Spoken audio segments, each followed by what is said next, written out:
to win the early game. Yeah, all right. Or the game is over. Is that how you want to introduce this to everyone who's tuning in over on the Twitch live stream?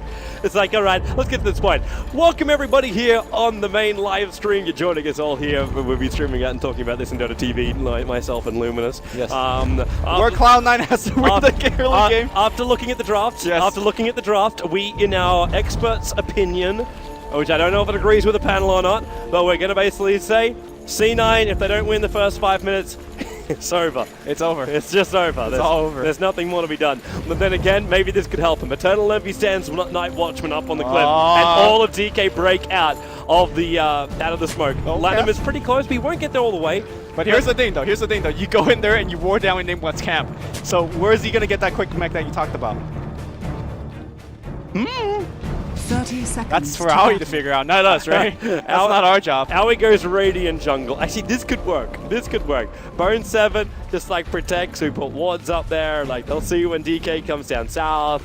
Yeah, and Aoi just stays inside the Radiant jungle, ignoring his jungle. Actually, he kind of has to anyway, which is the worst thing you can say to poor Eternal Envy. Eternal Envy, he got the Storm Spirit, he gets to take a safe lane, nice thing for him, but at the same time, it's a safe lane Storm Spirit, which could easily get zoned out by an Undying. Now, the dual lanes, it looks like we're looking at a DK. They're going to run iceiceice Undying on this top lane. Paladai is just beating him down with a fist, but it's going to be Lanham and Undying, a dual off lane.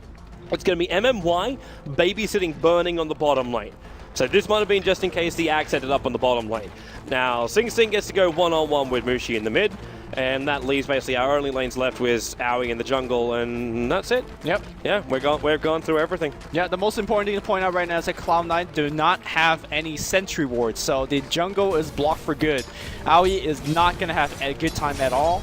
So did he go back? He actually went all the way back. Yeah, I mean, he really can't jungle on the enemy side. Then again, no, I think he's okay in his own side. Like I've seen Fly use one camp and still be able to farm up level 3 within 4 minutes. So yeah, but you don't pick the Enigma to you do that, right? You pick the Enigma to get that quick mech. And he's a real flash farmer. Yeah, that's what he's meant to be. We'll see what kind of magic that Aoi could pull out. Meanwhile, on the bottom lane, Spawn 7, Clockwork versus a dual lane. Won't really do too much here in terms of killing, but iceiceice hot lane, first blood. Yeah.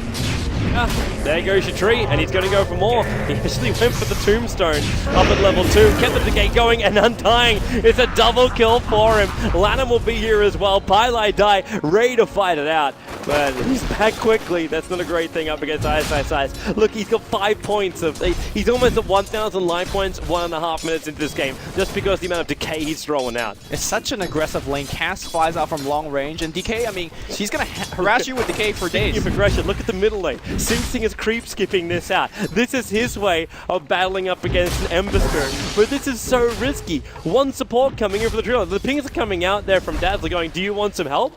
Do you need some help? He's gonna be okay. Yeah, I think Mushi and Sing Sing will be fine, but here comes a courier. It's walking out here on the mid lane. That's not gonna get sniped because Axe is back. Yeah, so maybe that's what Sing Sing was going for. Maybe even delay the courier a little bit. Maybe it's also a way he knew he could get the farm. Yes. That was literally it. Yeah. Again, to reiterate what Toby earlier said, they need to win the early game hard. And it doesn't look like they're doing it that hot, man. Starting out with 0-2 from middle lane. We got movement coming in from Lanham. Now there's a couple of creeps here, and they're going to try and kill off Sing Sing. Now there's Searing Chains and Flame going up at level 2 on both. At the same time, actually, maybe iceiceice is up a little bit too far. Where's their stunner? He's in the jungle. He's actually so tanky. Malefice is their only stunner. Now Lanham, Invis Rune, he's looking at Aoi 2000. He can actually just cause him a lot of problems by just cancelling the clarity, the next one he uses. Or stealing his experience.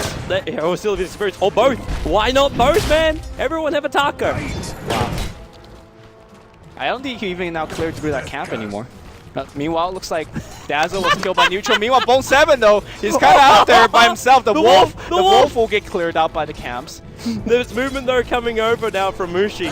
He doesn't have any points in Sleight of Fist, so we can't move quickly over there. But Bone 7, seeing the upside of this right now, Lanham got himself into the stack, and Bone 7 was the man trying to chase him down. He expended everything he had to try and get that kill. Yeah. Well, Cloud9, all they're really in for the early laning stage is just experience and some slight bit of farm, because once level 6 come, it really could change up depending on Clockwork ganks. Yeah. It really will just come through from Clockwork, because when you run a safe lane Storm, especially a safe lane Storm that just gave up First Blood, you need to farm, and farm for a long time. We'll see if Envy's going to get the room. And MMY, that sentry ward was right on the edge of getting rid of that observer, which was blocking up his camp. Aui's into middle lane, smoked up, and Sing Sing, he already starts off with the call. Unfortunately, Mushi went into a sleight of fist and actually dodged the call out from Sing Sing. What a player. Now he goes for Searing Chains, and Sing Sing, Living Armor's going to protect him. Support's on the way in, and it's coming in from Aoi 2000. Malvis under Mushi, Sing Sing, he doesn't have Culling Blade, but he goes for a secondary call here, and Mushi, he should die here. Bottom the Searing Chains off! Aoi's going to go down the tower! MMY comes in, takes one, he's looking for a second. Sing Sing up the hill, 49 life points, as it's actually popping up the south. He's away to safety right there. Top lane here looks like Lamb is found. He's stuck in the trees, and that's not where you want to be, next to the big fat tree. Oh, he's actually healing quite a bit though. The cast. No! No! To heal Oh, to the cave. no! Malifus, Pylite, Die almost got locked in by the undead army, and maybe he won't get himself away from this one. Decay off cooldown 3 seconds time, but iceiceice just fist bumping him down. Even though it's a 1-for-1 trade, I call that a big victory for DK, because when you run an off lane and you trade evenly, man, that's where exactly where you want to be. Iceiceice almost level 6, and he has the arcane boots. Really, the early game, all you have to worry about Undying is mana, and he's found the solution already. Yeah, and they're moving in deeper. Like 5 minutes in, you got arcane boots, you've got stick charge as well. So Envy can't be spamming out his static remnants. That will cause him more problems than good. And then you've also got iceiceice with another 500 gold up his sleeve. So there's so much to play around with. And this is the point where I wasn't quite sure about Bone 7. The Wolves are starting to get up in levels. They're actually up at level 3 now. Middle lane, Sing Sing might be in a little bit of trouble. He's getting stung up here. He goes for the call to try and make sure it's basic attack damage. I'm not going to go into a Searing Chains. Searing Chains will still be able to latch, and Sing Sing is dropping low. Well, he's going to get Living Armor up, and Paradise working overtime to keep this Axe mid lane working. But is it really? 28 for 1 up against a 31 for 4. He's not controlling Mushi, he's not getting kills. Yeah, when Axe was spammed as the first counter pick to Lycan, they hadn't imagined laning against the Lycan. And going back to the Lycan, man, he's the lead farmer in this entire game. So I don't think the Axe pick has worked out. I don't think the lanes has worked out. So the question is, where's the recovery? How do you recover? I don't know how, man. I think you start by hitting hooks. One of the most powerful early game touches in this game, man. No. The Clockwork is not that. Malifus done right now. Iceiceice goes to open pop, drops down the Tombstone as well, and he's battling up against the army of conversions. Look at the heal coming in as well. Yep. Oh, there's that. Yeah, I do want to point out that Clockwork does have a 3 points into his battery assault. Oh, Mushi.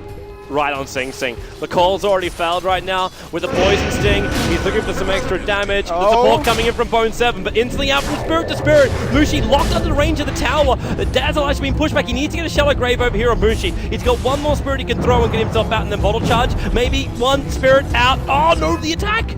I'm surprised that actually he went in for that kill, because I think the trade definitely favored Cloud9 by a huge amount. That gave level 6 to Clockwork, and that's really the beginning of the comeback for Cloud9. It's all up to Bone 7's shoulder. How broad is it? How much can he lift? It's gonna be difficult, man. Burning is now getting life on this bottom lane. Is that the full Vlad? Yeah, he's bought the full Vladimir's offering on the bottom lane 7 minutes in. So the pressure towards his bottom tower with just the restoration as well as Vlad's can easily force out the tier 1. And Sing Sing's actually been switched now. Sing Sing's been switched down to the bottom lane. So he's in charge of defense up against DK on the bottom lane. Looks like he's going to go Vanguard first as a method to actually perhaps reduce a lot of damage coming out from Lycan. And that's going to take away their offensive capability, though. You talked about an early blink to actually set up ganks and kills. Yep. They're looking really over to Bone 7 again. They have no choice right now, though. They need to put him on this bottom lane, and they need to have him being the one to deal with the walls. Clockwork can't do it, because he battery assaults and does nothing to them. But Sing Sing spin, that works. Yep, sure. However, up against the entire lineup of DK, that's a little bit harder for just one axe. I think it's actually safer just to go for a tower trade if you're Cloud9 instead of trying to hook in and defend. And it seems to be that's the conclusion that they have came on to as well. Tower's gonna get glyphed, but and it's gonna get destroyed quite quickly. Mushi's here for the kill. Bone7 and Sing Sing both gonna get caught out. Searing Chain only on Sing Sing, however. Bone7 realized there is nothing he can do. Cogs won't help him out. iceiceice goes to ultimate form, and he's still got the 3 levels up in Tombstone. They've taken tier 1 tower and will just force it. Burning in his ultimate form. They fortify their own structures because that's where Aoi, Envy, and Pilot are trying to force. It's a tier 1 tower on the top lane. MMY rotates over so the heals are real. And Bone7 can't do much. You can try and hook on him, but they need mass TP. Top tier 1 tower is gone. But I think they're accepting the trade here. Slider Fist is on cooldown for 2 more seconds, so Mushi couldn't go for Bone7. And he's actually in TP top lane. So they want to keep the better controller here. There's still a Spirit on bottom lane if action does break out. So DK can still fight as 5. Oh, and here comes Envy. Why is it still that close? He needs to get out. I think he really just needs to stay up top and just farm. This damage does literally nothing because the Flame Guard just doesn't care. Yeah. Well. Then again, Envy doesn't really hit that hard either. Flame Guard only blocks magical, so True. Yeah. he was just doing a little bit of harass. Well, I mean, Cloud9 is, I think sitting ducks would be a little bit too strong of a word, but they need to actually fight back. Because right now they're just on the floor taking it from DK. Yeah. Might come from the mid lane here. Here comes another tier 1 tower push.